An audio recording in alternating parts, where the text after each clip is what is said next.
नमस्कार दोस्तों, world show कहानी में आपका स्वागत है। आज की कहानी है एहसास। मेरी इकलौती पोती की शादी और उसमें भी मैं नहीं जा पाई। पता नहीं भगवान कब आंखें बंद कर दे। तुम लोगों को इतना कहा मगर तुम लोग मुझे लेकर नहीं गए। वहां श्यामा जी रोते रोते बोली, अरे माँ, जिंदगी रही तो आगे और भी शादियों में शामिल हो पाओगी। इसलिए जीवित रहने के लिए खुद को बचाना भी तो जरूरी है। और फिर 80 वर्ष के पार हो चली हो, डायबिटीज भी है आपको। बाहर कोरोना वायरस बुरी तरह फैला हुआ है। आपकी जान के साथ हम रिस्क नहीं ले सकते, इसलिए आपको लेकर नहीं गए।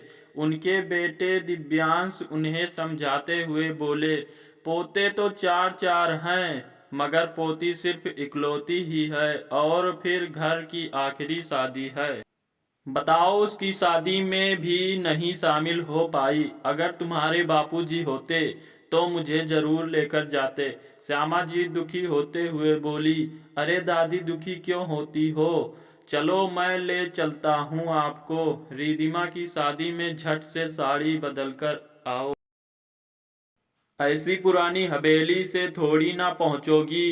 अपनी फैशनेबल पोती की शादी में श्यामा जी का सबसे छोटा पोता ऋषि बोला, मेरा दिल फटा जा रहा है और तुझे इस समय भी मजाक सूझ रहा है। श्यामा जी उसे डांटते हुए बोली, अरे दादी, जाओ ना जल्दी, नहीं तो शादी का मुहूर्त निकल जाएगा और आप तरसती रह जाओगी। ऋषि ने दादी को हाथ पकड़कर उठाया और तैयार होने के लिए भेज दिया। पहले तो श्यामा जी को लगा कि ऋषि मजाक कर रहा था, मगर ऋषि के जोर देने पर वो तैयार होने के लिए राजी हो गई।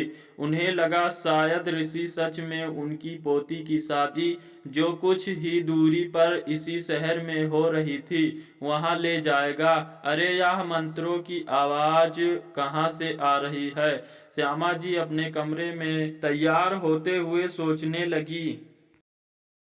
श्यामा जी आवाज सुनकर हड़बड़ी में जैसे ही तैयार होकर नीचे कमरे में पहुंची, उनकी आंखें खुली की खुली रह गई। हे भगवान, यह क्या चमत्कार है! रिधिमा की शादी का मंडप और सभी लोग हमारे कमरे की दीवार पर कैसे दिखाई दे रहे हैं? श्यामा जी अपनी आंखों को मलते हुए बोली, नमस्ते दादी, बताओ मैं कैसी लग रही हूँ? देखो, आपका दिया हुआ हार भी मैंने पहना है। अरे वाह, आपकी नीली साड़ी तो बहुत मस्त लग रही है। आप तो मुझसे भी ज्यादा सुंदर लग रही हो। अब तो यहाँ सब लोग आपको ही देखेंगे। रिधिमा, जो दुल्हन बनी मंडप में बैठी थी, चहकती हुई बोली, अरे मेरी गुड़िया रानी तो बहुत प्यारी लग रही है। तेरे आगे तो आज स्वर्ग की अप्सरा भी फीकी लगेंगी। श्यामा जी अपनी पोती की बलाइयां लेते हुए बोली और वहीं कुर्सी पर बैठ गईं। श्यामा जी के पोते ऋषि ने दीवार पर प्रोजेक्टर लगाकर वीडियो कॉल के जरिए पूरी शादी देखने का इंतजाम श्यामा जी और बाकी परिवार वालों के लिए कर दिया था। रिधिमा और अपनी शादी में दादी के ना शामिल होने से बहुत दुखी थी, मगर इस तरह से दादी को और बाकी परिवार वालों को शादी में शामिल होता देख वह भी बहुत खुश हो गई। मगर बेटा, एक दुख तो रह ही जाएगा कि मेरी पोती की शादी में मैं उसके साथ फोटो नहीं खिंचवा पाऊंगी। श्यामा जी उदास होते हुए ऋषि से बोली, अरे दादी, चिंता मत कीजिए, देखो इसका भी इंतजाम है। ऋषि दादी को सामने दिखाते हुए बोला।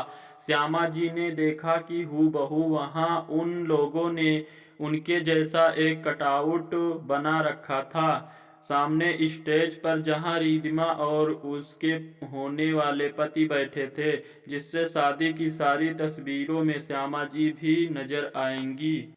कैसा लगा यह आइडिया माँ? यह आपकी पोती और पोतों का सुझाव था, क्योंकि आपके बिना इनकी जिंदगी का एक पल भी पूरा नहीं होता।